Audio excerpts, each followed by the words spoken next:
Hi everyone, welcome back to ഫർസൂസ് recipes. ഇന്ന് ഒരു റിക്വസ്റ്റഡ് വീഡിയോ ആയാണ് വന്നിട്ടുള്ളത്. കബാലിയത്ത് റൈസ്. ശരിക്കും പറഞ്ഞാൽ ഈ ഒരു റെസിപ്പി ഞാൻ ചാനൽ തുടങ്ങിയ സമയത്ത് ചെയ്തിട്ടുണ്ടായിരുന്നു. അന്ന് ആ വീഡിയോക്ക് കൊടുത്തിരുന്ന ബാക്ക്ഗ്രൗണ്ട് മ്യൂസിക്കിന് കോപ്പിറൈറ്റ് ക്ലെയിം വന്ന കാരണം അതിൻ്റെ മ്യൂസിക് മ്യൂട്ട് ചെയ്തപ്പോൾ ഓഡിയോ മൊത്തത്തിൽ അങ്ങോട്ട് മ്യൂട്ടായി പോയി. സോ ആ ഒരു വീഡിയോ ഒന്നുകൂടെ ചെയ്യണം എന്ന് ഒരുപാട് പേര് മെസ്സേജ് അയച്ചിരുന്നു. പിന്നെ ബിരിയാണിയും കപ്സയും ഒക്കെ ഇഷ്ടപ്പെടുന്നവർക്ക് തീർച്ചയായും ഇഷ്ടപ്പെടുന്ന ഒരു റൈസാണ് കബാലിയത്ത്. വളരെ ഈസി സ്റ്റെപ്സോട് കൂടെ തന്നെയാണ് നമ്മളിത് റെഡിയാക്കി എടുക്കുന്നത്. അപ്പോൾ നമുക്ക് നോക്കാം എങ്ങനെയാണ് ഈ റൈസ് റെഡിയാക്കി എടുക്കുക എന്നുള്ളത്. 1 കിലോ അരി വെച്ചിട്ടാണ് ഇത് റെഡിയാക്കി എടുക്കുന്നത്. ആദ്യം അതിലേക്കുള്ള മസാല റെഡിയാക്കി എടുക്കാം. 2-3 ടേബിൾ സ്പൂൺ സൺഫ്ലവർ ഓയിൽ ഒഴിച്ചിട്ട് അതിലേക്ക് റോ സ്പൈസസ് ഒക്കെ ചേർത്ത് കൊടുക്കാം. അതൊക്കെ ഒന്ന് പൊട്ടി വരുന്ന സമയത്ത് 4 മീഡിയം വലിപ്പത്തിലുള്ള സവാള നീളത്തിൽ അരിഞ്ഞത് ചേർത്ത് കൊടുക്കാം.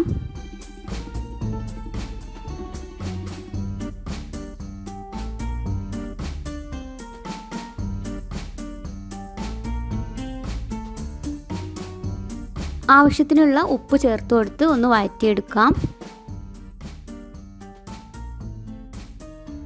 ഉള്ളി ഈ ഒരു രീതിയിൽ വഴറ്റിയെടുത്ത ശേഷം ഇതിലേക്ക് ഈ ഒരു സമയത്ത് 1.5 ടേബിൾ സ്പൂൺ ഇഞ്ചി വെളുത്തുള്ളി ക്രഷ് ചെയ്തത് ചേർത്ത് കൊടുക്കാം.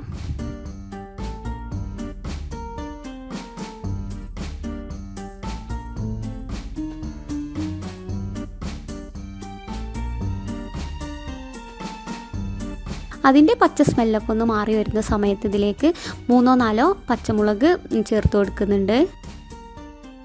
ഇനി ഇതിലേക്ക് ചേർത്ത് കൊടുക്കുന്നത് മാഗി ചിക്കൻ ക്യൂബാണ്. എല്ലാം കൂടെ നന്നായി ഒന്ന് വഴന്നു വരുന്ന സമയത്ത് ഇതിലേക്കുള്ള മസാലപ്പൊടികൾ ചേർത്ത് കൊടുക്കാം. 2 ടീസ്പൂൺ മല്ലിപ്പൊടി. പിന്നെ ഇതിലേക്ക് വേണ്ടത് കപ്സ മസാലയാണ്, അറബിക് മസാല. ഞാനിതിലേക്ക് 1.5 ടേബിൾ സ്പൂൺ കപ്സ മസാല ചേർത്ത് കൊടുക്കുന്നുണ്ട്. ഇതെല്ലാം കൂടെ ചേർത്ത് കൊടുത്തിട്ട് ആ പൊടികളുടെ പച്ച സ്മെല്ലൊക്കെ മാറുന്നവരെ ഒന്ന് നന്നായി വഴറ്റിയെടുക്കാം. ഇനി ഈ ഒരു സമയത്ത് ഇതിലേക്ക് ആവശ്യത്തിനുള്ള കുരുമുളക് പൊടി ചേർത്ത് കൊടുക്കാം. 1.5 ടേബിൾ സ്പൂൺ കുരുമുളക് പൊടിയാണ് ഞാൻ ചേർത്തിട്ടുള്ളത്. പിന്നെ ഇതിലേക്ക് നമ്മൾ മുളക് പൊടിയൊന്നും ചേർക്കുന്നില്ല. ഈ പച്ചമുളകിൻ്റെയും കുരുമുളക് പൊടിൻ്റെയും എരിവാണ് ഉണ്ടാവുക. ഇനി ഇതിലേക്ക് കഴുകി വൃത്തിയാക്കി വെച്ചിട്ടുള്ള 1 കിലോ ചിക്കനാണ് ചേർത്ത് കൊടുക്കുന്നത്.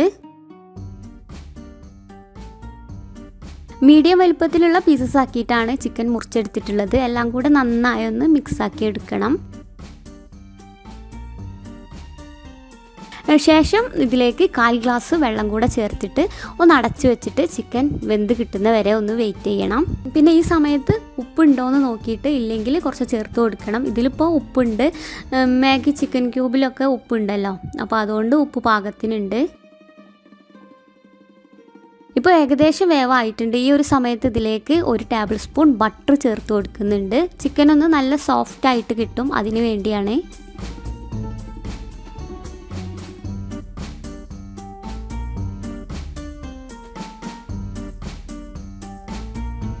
ഇനി ഇതിലേക്ക് ഒരു ഡ്രൈഡ് ലെമൺ ചേർത്ത് കൊടുക്കുന്നുണ്ട്. എല്ലാം കൂടെ നന്നായി മിക്സ് ആക്കി എടുക്കുക. നല്ലൊരു പുളി ടേസ്റ്റ് കിട്ടാൻ വേണ്ടിയിട്ടാണ്. ഈ ഒരു റെസിപ്പിയിൽ നമ്മൾ തക്കാളി ചേർക്കുന്നില്ല.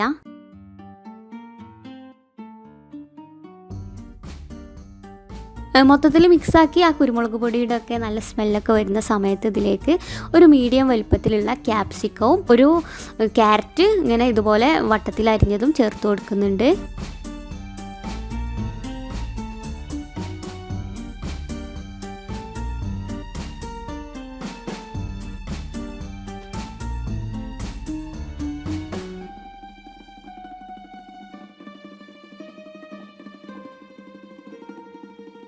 അതിൻ്റെ കൂടെ തന്നെ കുറച്ച് മല്ലിയിലയും പുതിനയിലയും അരിഞ്ഞത് ചേർത്ത് കൊടുക്കാം.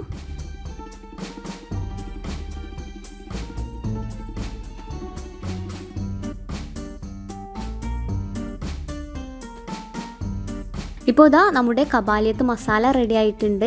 ഇനി നമുക്ക് റൈസാണ് റെഡിയാക്കി എടുക്കാനുള്ളത്. ചോറ് റെഡിയാക്കാനായി സെല്ല ബസ്മതി റൈസാണ് എടുത്തിട്ടുള്ളത്. 1 കിലോ അരിയാണ് എടുത്തിട്ടുള്ളത്. അരി 3-4 തവണ നന്നായി കഴുകി അരിയുടെ ആ മണമൊക്കെ പോകുന്നവരെ നന്നായി കഴുകി എടുത്തിട്ടുണ്ട്. ശേഷം 20 മിനിറ്റ് സോക്ക് ചെയ്ത് വെച്ചിരുന്നു. സോക്ക് ചെയ്യുന്ന സമയം ഓരോ അരിയുടെ ബ്രാൻഡിനനുസരിച്ചും വ്യത്യാസം ഉണ്ടാവും. ഞാനിവിടെ റൈസ് റെഡിയാക്കി എടുക്കുന്നത് കുക്കറിൽ വെച്ചിട്ടാണ്. പെട്ടെന്ന് തന്നെ റെഡിയാക്കി കിട്ടിക്കോളും. ഇനി ചെമ്പിലാണെങ്കിലും നമുക്ക് റെഡിയാക്കി എടുക്കാവുന്നതേ ഉള്ളൂ. കുക്കർ ചൂടായി വരുമ്പോൾ 2 ടേബിൾ സ്പൂൺ സൺഫ്ലവർ ഓയിൽ ഒഴിച്ചിട്ടുണ്ട്. ഇതിലേക്ക് റോ സ്പൈസസ് ഒക്കെ ചേർത്ത് കൊടുക്കാം. റോ സ്പൈസസ് ഒക്കെ പൊട്ടി വരുന്ന സമയത്ത് ഞാനിവിടെ ഈ അരിയിലേക്ക് ആവശ്യമായിട്ടുള്ള വെള്ളം അളന്നു വെച്ചിരുന്നു. അത് ചേർത്ത് കൊടുക്കുകയാണ്. വെള്ളത്തിൻ്റെ അളവ് എന്ന് പറയുന്നത് 4 ഗ്ലാസ് അരിക്ക് 8 ഗ്ലാസ് വെള്ളം തന്നെ ഈ അരി വേവുന്നതിന് ആവശ്യമുണ്ട്. അത് ചേർത്ത് കൊടുക്കുകയാണ്. അപ്പോൾ നിങ്ങൾ എടുക്കുന്ന അരിക്ക് അനുസരിച്ചുള്ള വെള്ളം ചേർത്ത് കൊടുക്കുക. ഇനി ഈ വെള്ളത്തിലേക്ക് 1/4 ടീസ്പൂൺ കപ്സ മസാല ചേർത്ത് കൊടുക്കുന്നുണ്ട്. ഇതിലേക്ക് ആവശ്യമായ സോൾട്ടും കൂടെ ചേർത്ത് കൊടുത്ത് ഡ്രെയിൻ ചെയ്ത് വെച്ചിരുന്ന അരി ചേർത്ത് കൊടുക്കുകയാണ്.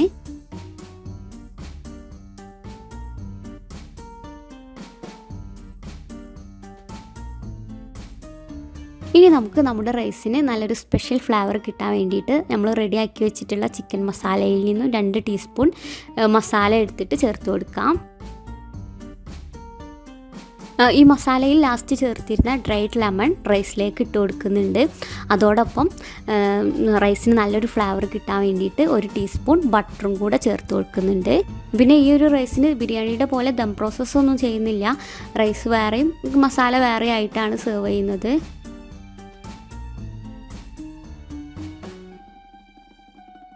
ഒരു വിസിൽ വന്ന ശേഷം അതിൽ ആവിയൊക്കെ പോയതിന് ശേഷം മാത്രം തുറന്ന് നോക്കിയാൽ മതി.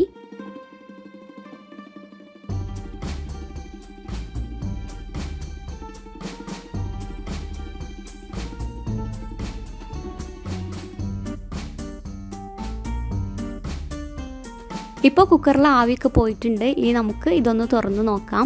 പിന്നെ തുറന്ന് നോക്കുന്ന സമയത്ത് ആ ചൂടോട് കൂടി നമുക്ക് ഈ റൈസിലേക്ക് നോക്കുമ്പോൾ ചെറുതായിട്ട് ഒട്ടിയിരിക്കുന്ന പോലെയൊക്കെ തോന്നും. പക്ഷേ ആ ചൂട് കുറച്ചങ്ങോട്ട് മാറിക്കഴിയുമ്പോൾ ആ ഒട്ടിൽ അങ്ങോട്ട് ശരിയായി കിട്ടും. ഇത് റെഡിയാക്കി എടുക്കാൻ വളരെ സിമ്പിളായിട്ടാണ് എനിക്ക് തോന്നിയിട്ടുള്ളത്. റൈസ് ഒരു ബൗളിലേക്ക് എടുത്തിട്ട് അതിൻ്റെ മുകളിലേക്ക് മസാല വെച്ച് കൊടുക്കുകയാണ് ചെയ്യുന്നത്. തീർച്ചയായും എല്ലാവർക്കും ഇഷ്ടപ്പെടുന്ന നല്ലൊരു റൈസ് റെസിപ്പി തന്നെയാണിത്. അപ്പോൾ ഇതുവരെ ഈ ഒരു റെസിപ്പി ചെയ്ത് നോക്കാത്തവരുണ്ടെങ്കിൽ തീർച്ചയായും ഒന്ന് ചെയ്ത് നോക്കുക. ചെയ്ത് നോക്കിയ ശേഷം നിങ്ങളുടെ ഫീഡ്ബാക്ക് ഒന്നും അറിയിക്കാൻ മറക്കരുത്. പിന്നെ കാണുന്നതിനുള്ളൊരു ഭംഗിക്ക് വേണ്ടിയിട്ട് മുകളിൽ കുറച്ച് ക്യാപ്സിക്കും ക്യാരറ്റും ഒക്കെ വെച്ച് കൊടുത്തിട്ടുണ്ട്. കഴിക്കാൻ നല്ല ടേസ്റ്റുള്ള വളരെ സിമ്പിളായിട്ട് റെഡിയാക്കി എടുക്കാൻ പറ്റിയിട്ടുള്ള നല്ലൊരു റൈസ് റെസിപ്പി തന്നെയാണ്. അപ്പോൾ ഈ ഒരു വീഡിയോ കണ്ടുകൊണ്ടിരിക്കുന്ന സമയത്ത് നിങ്ങൾക്ക് ഇഷ്ടമായിട്ടുണ്ടെങ്കിൽ എന്തായാലും ലൈക്ക് ചെയ്യുന്ന കാര്യം മറക്കരുത്. അതുപോലെ തന്നെ നിങ്ങളുടെ ഫാമിലി ഗ്രൂപ്പ്സിലും കസിൻസിനും ഫ്രണ്ട്സിനും എല്ലാവർക്കും ഷെയർ ചെയ്ത് കൊടുക്കുക. പിന്നെ അതുപോലെ തന്നെ ഇതുവരെ നമ്മുടെ ഫർസൂസ് റെസിപ്പീസ് ചാനൽ സബ്സ്ക്രൈബ് ചെയ്യാത്തവരുണ്ടെങ്കിൽ ഒന്ന് സബ്സ്ക്രൈബ് ചെയ്യുക. പിന്നെ ബെൽ ബട്ടൺ കൂടെ ഒന്ന് ക്ലിക്ക് ചെയ്യുക. എന്നാൽ നോട്ടിഫിക്കേഷൻസൊക്കെ വരും. ഞാനിടുന്ന വീഡിയോസൊന്നും നിങ്ങൾക്ക് മിസ്സാവില്ല. അപ്പോൾ ഇൻഷാ അല്ലാഹ് അടുത്തൊരു നല്ല റെസിപ്പിയുമായി ഫർസൂസ് റെസിപ്പീസിലൂടെ നമുക്ക് വീണ്ടും കാണാം. താങ്ക്